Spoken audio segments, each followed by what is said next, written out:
मित्रहो, केंद्रामध्ये भारतीय जनता पक्षाची सत्ता आल्यापासून अनेक बड्या बड्या अधिकाऱ्यांना, एवढंच काय, दस्तूरखुद्द न्यायमूर्तींना सुद्धा RSSच्या प्रेमात पडण्याचा मोठा मोह होतो. आता तर काय, वरिष्ठ IPS अधिकारी विश्वास नांगरे पाटील राष्ट्रीय स्वयंसेवक संघाच्या म्हणजे RSSच्या सार्वजनिक व्यासपीठावर गेले आणि जाहीरपणे त्यांनी संघाचं गुणगान गायलेलं आहे. यामुळे साहजिकच नांगरे पाटील हे टीकेचे धनी बनलेले आहेत. त्यांचा एक व्हिडिओ सुद्धा व्हायरल झाला, म्हणजे खरं तर तो काँग्रेसनंच केला म्हणावं लागेल आणि अनेकांच्या चेहऱ्यावर एक मोठं प्रश्नचिन्ह उभं राहिलं. जीवन में शिस्त है,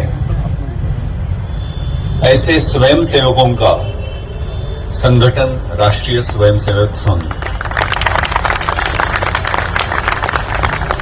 1925 में एक दूरदर्शी राष्ट्रभक्त डॉक्टर केशव बलिराम हेगड़ेवार ने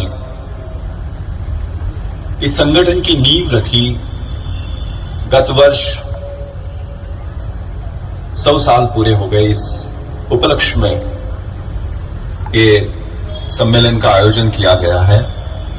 यहाँ त्रिपाठी जी, हंसा जी शुद्ध हिंदी में उन्होंने बात किया. मेरी हिंदी ब्रोकन हिंदी है. तो मैं विश्वास नांगरे पाटील हे अत्यंत मोठ्या परिश्रमानं IPS अधिकारी झालेले आहेत. पोलीस खात्यातली त्यांची कर्तबगारी तर अत्यंत अभिमानास्पद राहिलेली आहे. अहो, चित्रपटातील एखाद्या हिरो प्रमाणे महाराष्ट्रामध्ये त्यांचे फॅन आहेत. त्यांना बघण्यासाठी सुद्धा तरुणांची गर्दी होत असते.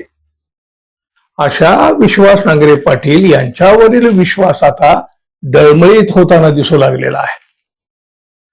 समाजामध्ये द्वेष पसरविणाऱ्या राष्ट्रीय स्वयंसेवक संघाच्या व्यासपीठावर जाऊन संघाचं कौतुक केल्याचा आरोप काँग्रेस पक्षानं त्यांच्यावर केलेला आहे. विश्वास नांगरे पाटील यांची नागपूरच्या पोलीस आयुक्तपदी बदली झाली आणि दुसऱ्याच दिवशी त्याचा हा व्हिडिओ व्हायरल झाला. त्यामुळे साहजिकच राज्याचं राजकारण हे आता ढवळून निघू लागलेलं आहे. हिंदू संमेलन 2026 या कार्यक्रमामध्ये बोलताना विश्वास नांगरे पाटील यांनी राष्ट्रीय स्वयंसेवक संघ, हिंदुत्व आणि डॉक्टर केशव बलिराम हेडगेवार यांच्याविषयी चक्क गौरवोद्गार काढले आणि मग यानंतर काँग्रेसनं गंभीर आक्षेप घेतला. भारतीय संविधानाची शपथ घेऊन सेवेत असलेला IPS अधिकारी एका विशिष्ट विचारसरणीचं सार्वजनिक समर्थन कसं काय करू शकतो, असा थेट सवाल त्यांनी उपस्थित केलेला आहे. काँग्रेसनं थेट मुख्यमंत्री देवेंद्र फडणवीस यांच्याकडे या प्रकरणाची चौकशी करण्याची मागणी सुद्धा केलेली आहे आणि नांगरे पाटील यांच्या भूमिकेवर मोठं प्रश्नचिन्ह उपस्थित केलेलं आहे. खाकी वर्दीतला अधिकारी की संघाचा प्रचारक असा थेट सवाल करीत काँग्रेसनं सरकारवर सुद्धा दबाव वाढवलेला आहे. या संपूर्ण प्रकारावर काँग्रेसनं ऑल इंडिया सर्व्हिस रूलचा दाखला दिला आणि सरकार समोर 6 महत्वाचे असे प्रश्न ठेवलेले आहेत. विश्वास नांगरे पाटील यांनी या कार्यक्रमाला उपस्थित राहण्यासाठी राज्य सरकार किंवा गृह विभागाची पूर्व परवानगी घेतली होती का? सेवेत असलेल्या IPS अधिकाऱ्यानं एखाद्या विशिष्ट वैचारिक संघटनेच्या मंचावर जाऊन त्या विचारसरणीचं समर्थन करणं नियमामध्ये बसतं का? संघाच्या मंचावर सार्वजनिक भाषण करून विचारसरणीचं कौतुक करणं ही प्रशासकीय तटस्थता मानली जाऊ शकते का? संविधानिक पदावर असलेल्या अधिकाऱ्यानं एका विचारधारात्मक संघटनेचं सार्वजनिक गुणगान करणं योग्य आहे का?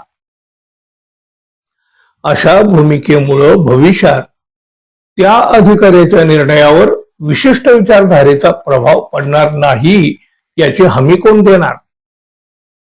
संघाच्या व्यासपीठावर जाऊन सार्वजनिकरित्या समर्थन करणं हे असोसिएशन म्हणून नियमभंगात मोडत नाही का, असे प्रश्न काँग्रेसनं उपस्थित केलेले आहेत. काँग्रेसनं अगदी स्पष्टपणे म्हटलेला आहे, हा प्रश्न केवळ विश्वास नांगरे पाटील यांच्या पुरता मर्यादित नाही. हा मुद्दा भारतीय प्रशासकीय व्यवस्थेच्या विश्वासार्हतेचा, संविधानाच्या सर्वोच्चत्वाचा आणि खाकी वर्दीच्या तटस्थतेचा आहे. त्यामुळं या प्रकरणाची सखोल चौकशी तर झालीच पाहिजे. कार्यक्रमासाठी घेतलेल्या परवानग्या सार्वजनिक कराव्यात आणि ऑल इंडिया सर्व्हिस रूलचे उल्लंघन झालं आहे का याबाबत सरकारनं आता तातडीनं स्पष्टता द्यावी अशी मागणी सुद्धा काँग्रेसची आहे. काँग्रेस पक्ष आक्रमक झाल्यामुळं हा वाद आणखी चिघळत जाण्याची शक्यता तर आहेच. पण मित्रांनो, विश्वास नांगरे पाटील यांच्यासारख्या वरिष्ठ पोलीस अधिकाऱ्यांनी RSSच्या व्यासपीठावर जाऊन संघाचं गुणगान गाणं हे योग्य आहे की अयोग्य आहे? तुम्हाला काय वाटतं जरूर सांगा. आणि जाता जाता आपल्या चॅनलला सबस्क्राईब करावं ही अपेक्षा तर आहेच. धन्यवाद. पुन्हा भेटू. नमस्कार.